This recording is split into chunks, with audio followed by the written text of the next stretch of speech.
السلام علیکم۔ بسم اللہ الرحمن الرحیم۔ شروع اللہ کے نام سے جو بڑا مہربان ہے، نہایت ہی رحم والا۔ پاک ہے وہ ذات جس کی حمد و ثنا سمندر کی گہرائیوں میں بھی ہے۔ میرا موضوع جیسے کہ پہلے تھا جی اور جینے کو دو پر، اور یہ بھی میرا وہی موضوع ہے۔ جیسے کہ میں نے بتا رہا تھا کہ وہ ہم پاکستان کے جتنے بھی حکمران ہیں ان کو ایسے فیصلہ کرنے چاہیے کہ آنے والے مستقبل میں کہ جو ہماری آنے والی نسلیں ہیں ہم کو اچھے ناموں سے یاد کریں، ہم لوگوں پر اپنے باپ دادا پر فخر کریں، نہ کہ شرمندگی ان کو اٹھانی پڑے۔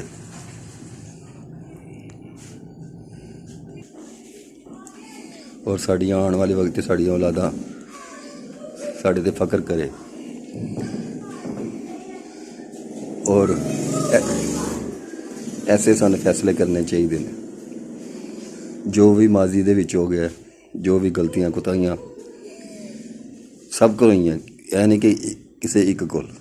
سب کو ہوندی ہے۔ اور وچ کیونکہ تمام انبیاء کرام تو علاوہ اللہ دے چنے بندے تو علاوہ انہاں کو بھی گناہ نہیں سی ہوندے، لیکن بائی ٹائم انہاں کو بھی کئی دفعہ بھول ہو جاندی سی، کیونکہ انسان ہے ایک خطا دا پتلا ہے۔ اللہ تعالیٰ اضافہ فرماتا ہے کہ میں اگر انساناں دی گناہوں تو پکڑ کرنی تے آواں، کوئی بھی چلدا پھردا نہ بچے۔ وہ دی رحمت ہی جڑی سارے نوں گھیری بیٹھی۔ میرے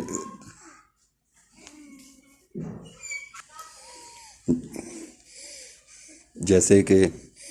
پہلے کتنی ویڈیو میں بتا چکا ہوں کہ جیسے ہم سب کو کرنا چاہیے ایک پلیٹ فارم پر جمع ہو کے۔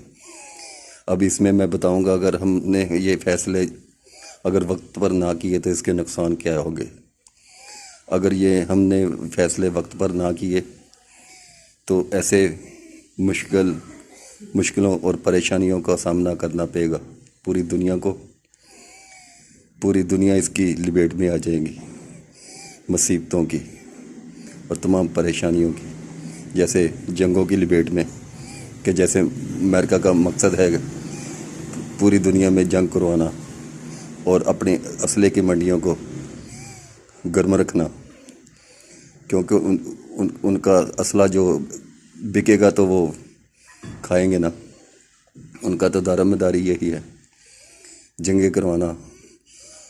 اور انسانیت کو ختم کرنا۔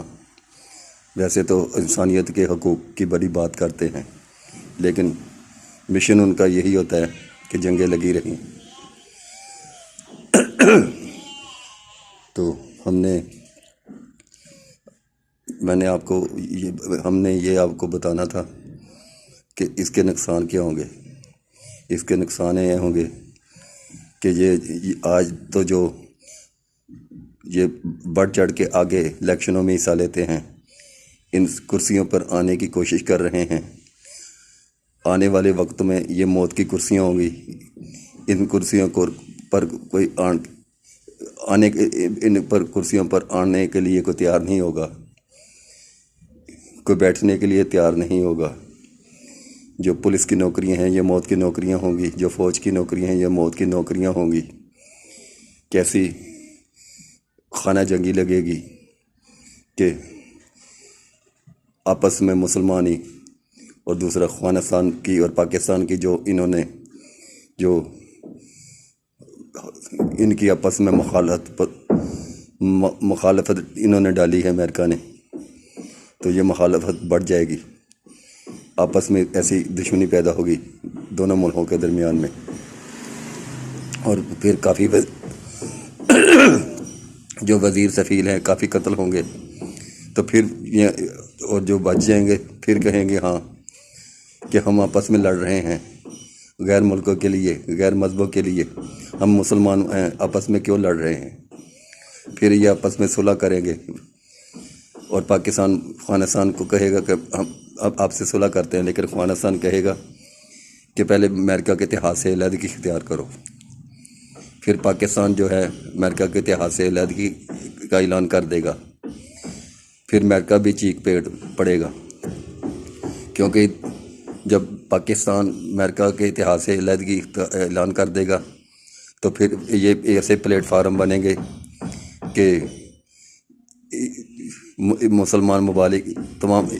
اکٹھے ہو جائیں گے، چین بھی ہوگا مسلمانوں کے ساتھ۔ چین کے علاوہ پھر وہ ملک بھی جو امریکہ کے مخالف ہیں، وہ بھی پھر کھلم کھلی مخالفت کریں گے، اور یہ پلیٹ فارم پر جمع ہوں گے۔ تو پھر امریکہ بھی پریشان ہو جائے گا کہ کافی ملک ادھر، وہ بھی مجبور ہو جائے گا۔ پھر وہ پاکستان سے کہے گا کہ میں بھی صلح کرنا چاہتا ہوں، ہماری بھی صلح کرائی جائے۔ تو پھر امریکہ کو پتہ چل جائے گا کہ میرے خلاف کافی اتحاد بن چکا ہے، تو پھر امریکہ بھی اپنے جو ہے نا ارادے بدل دے گا اور پاکستان سے کہے گا کہ ہم بھی صلح کی طرف آنا چاہتے ہیں۔ تو پھر وہ افغانستان سے یعنی کہ کہے گا ہماری بھی صلح کرواؤ، اور خدا کی قدرت کہ اس وقت افغانستان جو ہے سربراہ ہوگا، لیکن پاکستان اس وقت افغانستان ایمان کی حرارت میں سب سے آگے ہوگا، لیکن خدا کی قدرت کہ پاکستان کے سر پر یہ سہرا ہوگا، کیونکہ پاکستان ایک ایسا ملک ہے، اب نبی پاک صلی اللہ علیہ وسلم نے فرمایا تھے ادھر سے ہم کو اپنے عاشقوں کی خوشبو آتی ہے۔ یہ عاشق ہوں تو سب سے اوپر ہوں گے، اگر جب منافق ہوں گے تو سب سے نیچے ہوں گے، تو پھر اس وقت یہ انشاءاللہ عاشقوں کی لسٹ میں شمار ہوں گے، سونے اللہ نے چاہا تو پھر افغانستان کہے گا کہ اگر امریکہ نے بھی صلح کرنی ہے تو پھر افغانستان 3 شرطیں رکھے گا، اور افغانستان کی شرطیں ہوں گی، پہلے کہے گا افغانستان کے یہ برابری کی سطح پر یہ گل بات ہوگی، اور دوسری شرط ہے یہ پوری دنیا کے مسلمانوں پر سلامتی، یعنی کہ صرف پاکستان پر یا افغانستان پر نہیں، یہ پوری دنیا کے مسلمانوں کی سلامتی کے اوپر معاہدہ ہوگا۔ اور تیسری شرط ان کی ہوگی کہ پرانے نقشے یعنی کہ نکالے جائیں جو برطانیہ کے پاس ہیں، پرانے نقشوں کے مطابق یہ دوبارہ پھر تقسیم ہو۔ اس وقت جب برطانیہ نے آزاد کیا تھا تو اس وقت بھی مجدد آپ علامہ صاحب اور آپ سرکار علامہ صاحب نے تو قائد اعظم نے، یہ بھی اللہ کے نیک بندوں میں شمار تھے جنہوں نے قلم کے ذریعے سے پاکستان کو آزاد کروایا، اور برطانیہ کو پوری دنیا کے ملکوں کو آزاد کرنا پڑ گیا۔ تو انشاءاللہ آنے والے وقت میں بھی بغیر جنگ کے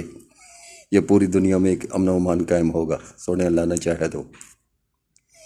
تو پھر وہ یہ برطانیہ کے پاس نقشے ہیں، انہوں نے اس وقت کیا کیا تھا، تقسیم جب کی تھی انہوں نے غلط تقسیم کی کہ ایک ٹکڑا، یعنی کہ جیسے چپا جو ہوتا ہے، افغانستان کا ٹکڑا پاکستان میں پھینک دیا، پاکستان کا ٹکڑا ہندوستان میں پھینک دیا، ہندوستان کا ٹکڑا چین میں پھینک دیا، یعنی کہ تمام ملکوں کے ٹکڑے جو تھے ایک دوسرے کے ملکوں میں پھینک دیے کہ یہ ٹکڑوں کے لیے لڑتے رہیں گے، اور پھر کوئی وقت آئے گا ہم ان پر پھر قابض ہوں گے۔ پہلے بھی یہ وہی لوگ تھے جنہوں نے برطانیہ، جرمن، روس، امریکہ، اسرائیل، یہ سب نے مل کر یہ سنتر عثمانیہ کو گرایا تھا، اور سنتر عثمانیہ کو گرانے کے بعد ان کی حکومت کو ختم کرنے کے بعد یہ برطانیہ قابض ہو گیا۔ تو آج بھی ان کی سوچ یہی ہے کہ یہ پوری اب امریکہ کی سوچ ہے پوری دنیا میرا ملک ہو، اور پوری دنیا کے ملک میرے صوبے، کہ میں اپنی مرضی کے مطابق چلاؤں، لیکن اس امریکہ کا خواب یہ خواب ہی بن کر رہ جائے گا۔ اگر امریکہ نے جنگ کی تو اس کا وہ اثر ہوگا کہ پوری دنیا میں امریکہ کا نام و نشان مٹ جائے گا۔ ان کے بھی علماء کراموں نے، ان کا علماء فاضلوں نے پیشگوئیاں دی ہوئی ہیں ان کو کہ آنے والے وقت میں امریکہ کا نام و نشان مٹ جائے گا۔ جب انہوں نے پوچھا کہ وہ نام و نشان مٹانے والے کون ہوں گے تو ان کے جو عالم فاضل تھے انہوں نے بتایا کہ ایک گروہ ہے اللہ کا گروہ، جو ہر 4 کتابوں میں اللہ تعالیٰ ذات پاک نے فرمایا ہے، تورات، انجیل، زبور اور قرآن میں، یعنی کہ 4 کتابوں میں یہ اللہ نے ایک گروہ ایسا ہے جو اللہ کا گروہ ہے، ہر وقت وہ اللہ کے لیے لڑنے مرنے کے لیے تیار رہتا ہے، اور وہ اللہ کا گروہ ہے۔ اور یہ اللہ کے گروہ کو یعنی کہ اللہ کے چراغ کو پھوکوں سے بجانے کی کوشش کرتے ہیں، لیکن اللہ اپنے نور کو خوب جلا کر رہے گا، اور ایک دن انشاءاللہ ایسا ہوگا کہ دین اسلام تمام دینوں پر غالب آ جائے گا۔ تو جب یہ شرطیں افغانستان کی طرف سے یہ 3 شرطیں ہوں گی، لیکن پھر یہ 3 شرطیں پھر پاکستان کو جو پاکستان کے تبصرہ نگار ہیں یا ماہرین ہیں ذہین لوگ، وہ کہیں گے کہ چوتھی شرط آپ بھی رکھیں ایک، کہ یہ چوتھی شرط آپ پاکستان کی طرف سے پھر یہ ہوگی، یہ جی اور جینے دو پر مادہ ہوگا کہ پوری دنیا کے اوپر جی اور جینے دو پر کوئی کسی کے مذہب کو نہ چھیڑے، کوئی کسی کے مسئلے کو نہ چھیڑے، ہر انسان کو اپنے اپنے یعنی کہ مذہب میں رہنے کی اجازت ہوگی، کوئی ایک دوسرے کو طنز نہیں کر سکے گا، کوئی کسی کو پریشان نہیں کر دے، قانونی طور پر ان پر کوئی کسی کو بھی ایسے ناحق قتل نہیں کر سکے گا، کیونکہ اللہ تعالیٰ ذات پاک نے ہر انسان کا حساب علیحدہ علیحدہ ہے، ہر انسان نے حساب اللہ کو دینا ہے، اور جو بھی حق کی راہ اختیار کرے گا وہ اپنے حق کے لیے بہتر ہوگا، اور وہ حق کی راہ پر ہوگا جو تمام انبیاء کرام پر ایمان لینے والا ہوگا، وحدہ لا شریک لہ پر ایمان لانے والا ہوگا، اس کا کوئی شریک نہیں ہے، تمام انبیاء کرام، اولیاء کرام پر، صحابہ کرام پر، اور تمام اللہ کے جتنے بھی نبی ہیں سب کو ایمان، اور کتابوں جو آسمانی کتابیں ہیں ان پر بھی ایمان لے آنے والے ہوں گے، جو کتابیں اور جو صحیفے ہیں ان پر بھی، اور اللہ کی راہ پر خرچ کرنے والے جو ہوں گے، گھاٹی سے گزر کر جانے والے ہوں گے، جب فرمایا اللہ تعالیٰ گرجے اور مسجدیں سب اللہ کے گھر ہیں اور ان کو آباد رکھو، تو یہ پھر معاہدہ ہوگا جی اور جینے دو کا، اور انشاءاللہ اس معاہدے میں پوری دنیا ترقی کرے گی، اور یہ تمام ملک یہ پابند ہوں گے کہ جتنے بھی جس ملک کے شہری ہوں گے ان کو جو کرایہ دار ہیں ان کو اپنے گھر بنا کے دینے کے، ان کو بہتر روزگار دینے کے لیے، ان کو میڈیسن کی سہولت دینے کے لیے، ان کے تعلیم کے لیے، تو پھر میں اس کا دوبارہ بھی ایک حصہ اور بناؤں گا۔ پہلے یہ ہم سب کو یعنی کہ ایک کام کرنا ہے، اگر یہ کام کر لیا تو ہم کامیاب ہوگا، اگر نہیں کیا تو پھر جیسے میں نے کہا کہ کئی وزیر سے فی قتل ہوں گے، بڑی یعنی کہ سمجھ لیں کہ کافی خون ریزی ہوگی، اور قدرت الہی کی طرف سے بھی عذاب ہوں گے۔ آج تک پنجاب میں تو کبھی آپ نے اتنی موٹی برف پڑتی ہوئی نہیں دیکھی ہوگی، پاکستان میں بھی ایسی یہ ایک انچ موٹی برف کے مافک ایسے یعنی کہ اوپر سے یعنی کہ سمجھ لیں کہ برف آئے گی، تو اللہ تعالیٰ ذاپا نہ شکر کو، اور زلزلے، برفوں کے طوفان، زلزلے، کئی ایسی مصیبتوں کا سامنا کرنا پڑے گا۔ اللہ تعالیٰ ذات پاک نہیں چاہتا کہ بندوں پر ظلم کرے، خود بندے اپنے جانوں پر ظلم کرتے ہیں، اور سیدھی راہ اختیار کریں۔ میرا تو یہی پیغام ہے۔ اللہ حافظ۔ پاکستان زندہ باد۔